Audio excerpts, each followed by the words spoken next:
Assalamualaikum warahmatullahi wabarakatuh. Kembali lagi dengan saya Emi Puspita Dewi. Pada kali ini saya akan membahas tentang cara membuat analisis frekuensi data yang sering sekali digunakan oleh mahasiswa sarjana gitu ya, yang akan menyusun skripsinya. Oke, kita akan mengetahui dulu analisis frekuensi, yaitu digunakan untuk menghitung frekuensi data pada variabel yang dimiliki. Nah, biasanya kita menggunakan tabel seperti ini nih. Tabel kita buat dulu deskripsi instrumen penelitian. Variabel, misal kita punya variabel kecerdasan ya, kecerdasan spiritual di variabel x-nya, dan kita juga akan membuat untuk variabel y-nya sama seperti inilah contoh tabelnya. Baiklah, langsung kita melakukan pengujian bagaimana cara melakukan uji frekuensi data melalui SPSS.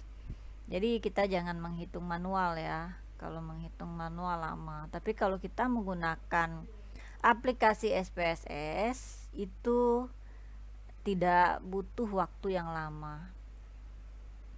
Contohnya seperti ini ya. Kita lihat dulu tabulasi data yang kita miliki untuk variabel x-nya. Di sini kita memiliki variabel independennya itu item pernyataannya 1 sampai 8. Oke. Baiklah, kita langsung masukkan ke item pernyataan 1, pernyataan 2, 3, item pernyataan 4, item pernyataan 5, item pernyataan 6, item pernyataan 7, dan terakhir item pernyataan ke-8. Seperti biasa desimalnya saya buat menjadi 0 semua, karena memang kalau saya ingin melihatnya tidak ada 0 di belakangnya ya. Saya buat ini skala yang saya ambil yaitu scale. Langsung ke data view. Nih, di data view telah terlihat ya ada variabel independen yang item pertanyaan 1 sampai ke 8. Kita buka seperti biasa di tabulasi datanya, kita copy di angkanya saja sampai, kalau di sini saya menggunakan 30 responden, ini contoh ya. Contohnya. Kemudian langsung saya pastekan. Setelah seperti ini, tinggal kita klik analyze seperti biasa. Kemudian deskriptif statistik, langsung ke frekuensi.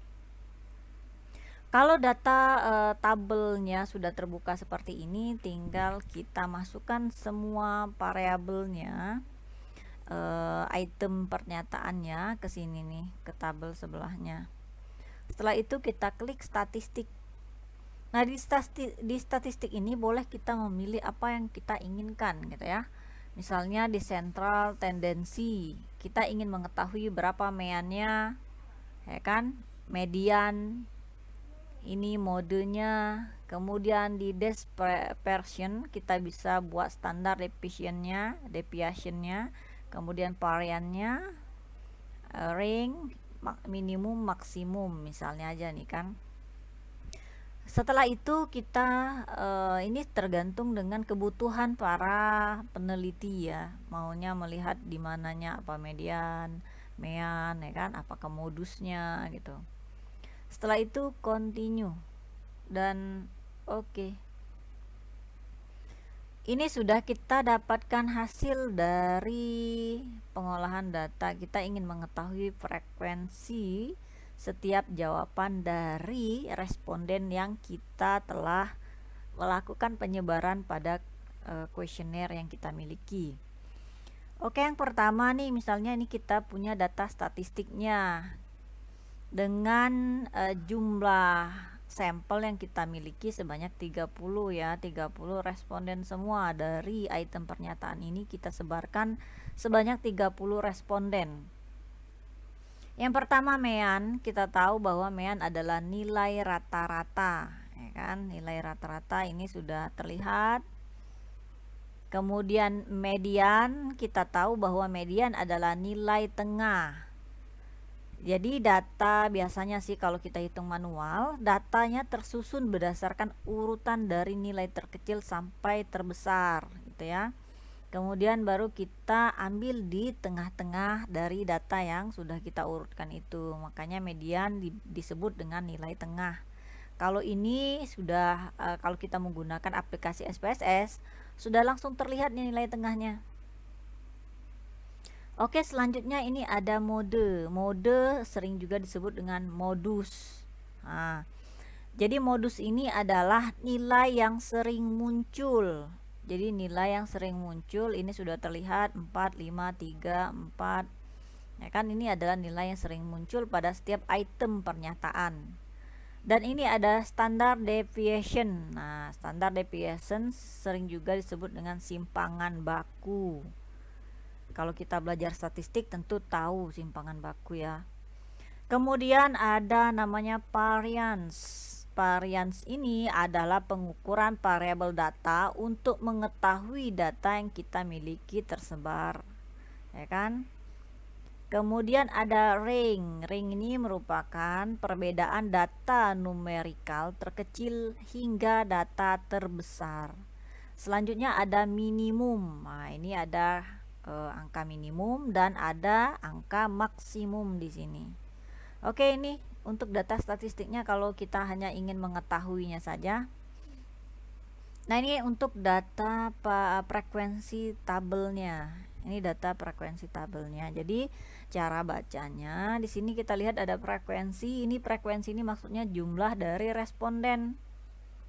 Kemudian ini ada jawaban dari responden. Jadi sebanyak 17 orang itu di item pernyataan pertama menjawab 4 ini bisa dibilang setuju ya. Jadi kalau kita urutkan dari 1, 2, 3, 4 sampai 5, yang satu itu sangat tidak setuju.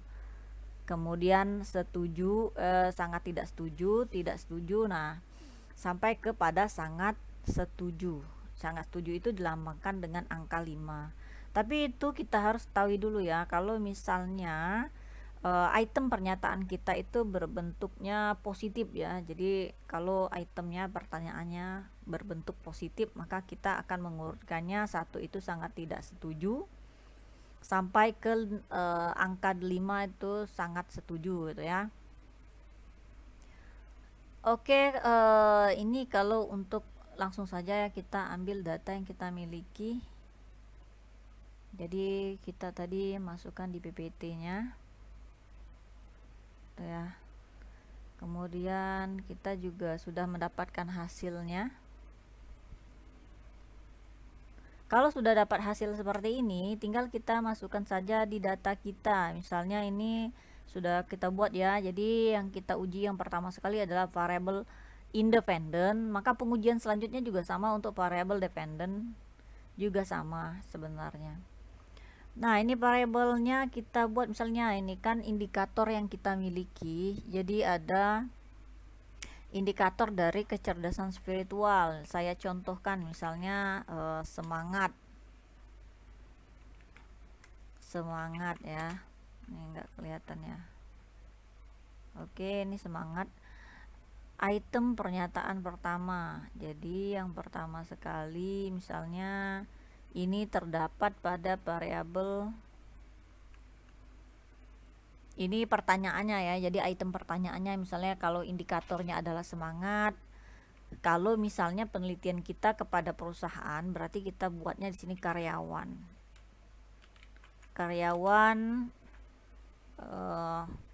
dengan memahami, misalnya memahami esensi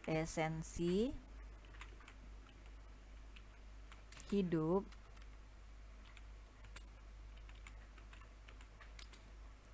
bersemangat bekerja. untuk bekerja gitu ya. Ini contohnya saja, ini misalnya dari item pernyataan semangat tadi. Nah, ini yang menjawab item pernyataan pertama ini menjawab sangat setuju sebanyak 13 orang. Berarti kita klik 13 dengan frekuensi ya. Jadi kita lihat persentasenya, frekuensi sebanyak 13 orang dengan persentasenya berarti 43,3. Jadi kita langsung tahu nih 43,3% gitu ya. Kemudian untuk yang menjawab 4 atau setuju sebanyak 17 orang. Berarti persentasenya sama dengan 56,7%. Dan sampai seterusnya. Nah, kalau ini N netral itu enggak ada ya. Jadi kita buat 0, di bawahnya 0%. Gitu. Sama dengan tidak setuju juga tidak ada yang menjawab ya. Jadi kita buat juga 0%. Sangat tidak setuju sama, enggak ada juga yang menjawab. Jadi kita buatnya 0% juga. Sampai seterusnya kita buat ini. Ini item pertanyaan pertama, kemudian bagaimana dengan item pertanyaan kedua ini ya. Misalnya pertanyaan kedua saya contohkan satu lagi. Karyawan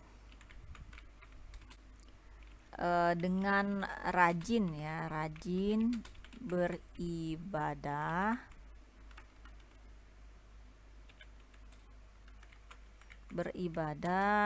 selalu memiliki semangat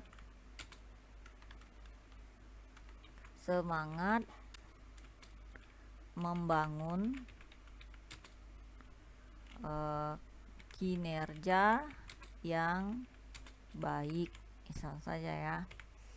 Nah, untuk yang item pernyataan 2 kita lihat ini ada frekuensinya ya. Yang menjawab sangat setuju itu sebanyak 15 orang. Kita buat 15 dengan frekuensi 50%. 50%. Dan yang menjawab setuju sebanyak 14 orang atau responden. Persentasenya kita lihat 46,7%, misalnya kan. Kalau ini kalau ada koma berarti di bawah ini juga harus ada koma ya. Jadi konsisten. Kalau komanya 1 ya tulis juga di belakangnya 1 gitu ya. Kemudian untuk jawaban netral itu 1 orang. Jadi bisa kita persentasekan 3,3%. Dan menjawab yang tidak setuju itu 0%. Sama sangat setuju juga nggak ada yang jawab sangat tidak setuju ya. Jadi 0% juga. Dan seterusnya sampai ke variabel independen yang item pernyataan ketiga, item pernyataan keempat sampai ke 8-nya. Begitu juga dengan Y, juga sama. Kita membuatnya seperti ini. Akan kita buat seperti ini sampai selesai. Gitu. Oke, kita langsung lanjut. Misalnya kita langsung ke variabel Y-nya gitu ya. Oke, kita buat new. Kita buat di data baru gitu ya. Data barunya misalnya ini Y. Kita punya Y1, Y2. Kita lihat di tabulasi data kita dulu ya. Y-nya punya berapa nih? Itemnya sampai 12. Baiklah, kalau sudah sampai 12 kita buat juga di sini Y-nya sampai 12. 4, Y5, Y6, item pernyataan 6, item pernyataan 7, item pernyataan 8, item pernyataan 9, item pernyataan 10, item pernyataan 11 sampai ke item pernyataan 12 sesuai dengan tabulasi yang kita miliki. Oke, bila seperti ini, seperti biasa kita copy. Ini untuk mengetahui frekuensinya ya, berapa yang menjawab sangat setuju, siapa yang menjawab setuju, netral, tidak setuju, dan sangat tidak setuju. Ini cara kita mengetahui datanya. Ini kalau saya tidak merubah ya, jadi menjadi 0, jadi dia di belakangnya ada dua angka. Nah, seperti ini. Kalau desimalnya tidak saya nolkan.